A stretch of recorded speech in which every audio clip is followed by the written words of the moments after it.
നമസ്കാരം. റാഫ്റ്റ് ഫുട്ബോളിലേക്ക് അവർക്കും സ്വാഗതം. അണ്ടർ 20 കോപ്പ അമേരിക്കയിലെ ബ്രസീൽ കിരീടം ചൂടിയല്ലോ. ആ കിരീടധാരണത്തിൽ പ്രധാന പങ്ക് വഹിച്ചവരിൽ ഒരാളാണ് ഡേവിഡ് വാഷിംഗ്ടൺ. ഏറ്റവും അവസാനത്തെ കളിയിൽ വരെ അവൻ ഗോൾ അടിച്ചിരുന്നു. അവൻ അവരുടെ ടോപ്പ് സ്കോററാണ്. 7 കളികളിൽ നിന്ന് 3 ഗോളുകൾ അടിച്ചിരുന്നു. 3 കളികളിൽ അവൻ സ്റ്റാർട്ട് ചെയ്തിട്ടുള്ളൂ.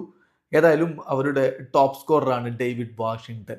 ഈ ഡേവിഡ് വാഷിംഗ്ടനെ സ്വന്തമാക്കാൻ സാന്റോസ് ഒരുങ്ങുന്നു എന്ന വാർത്തയാണ് ഇപ്പോൾ ബ്രസീലിയൻ മാധ്യമങ്ങൾ പുറത്തുവിടുന്നത്. ലോണിൽ അദ്ദേഹത്തെ എത്തിക്കാനാണ് ശ്രമം. നിലവിൽ ചെൽസിയുടെ താരമാണ് 19കാരനായിട്ടുള്ള ഡേവിഡ് വാഷിംഗ്ടൺ. സോ അവിടെ നിന്ന് ലോണിൽ ടീമിലേക്ക് എത്തിക്കാനുള്ള ശ്രമത്തിലാണ് ഇപ്പോൾ സാന്റോസ് ഉള്ളത്. അങ്ങനെ വന്നാൽ അത് തീർച്ചയായിട്ടും അത് താരത്തിനും സാന്റോസിനും വലിയ ഗുണകരമായിട്ടുള്ള ഒരു സ്ഥിതിവിശേഷമാണ് ഉണ്ടാക്കുക. 19കാരന് കൂടുതൽ അവസരങ്ങൾ ലഭിക്കും.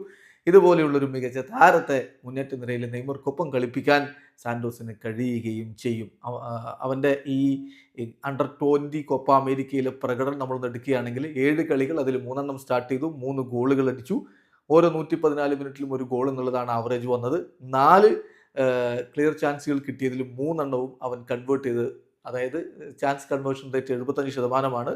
3.3 ഷോട്ട്സ് ഓൺ ഗോളാണ് പെർ ഗെയിമിൽ വന്നത്. 2 ബിഗ് ചാൻസുകൾ ക്രിയേറ്റ് ചെയ്തു, 4 കീ പാസുകൾ കൊടുത്തു. സോ വളരെ ടാലന്റഡ് ആയിട്ടുള്ള ഒരു താരമാണ് ഡേവിഡ് വാഷിംഗ്ടൺ. അദ്ദേഹത്തെയാണ് ഇപ്പോൾ സാന്റോസ് സ്വന്തമാക്കുന്നത്. വീഡിയോ അവസാനിക്കുന്ന ഫുട്ബോൾ ലോകത്തെ കൂടുതൽ വിശേഷങ്ങളുമായി റാഫ്റ്റോക്സ് എത്താം.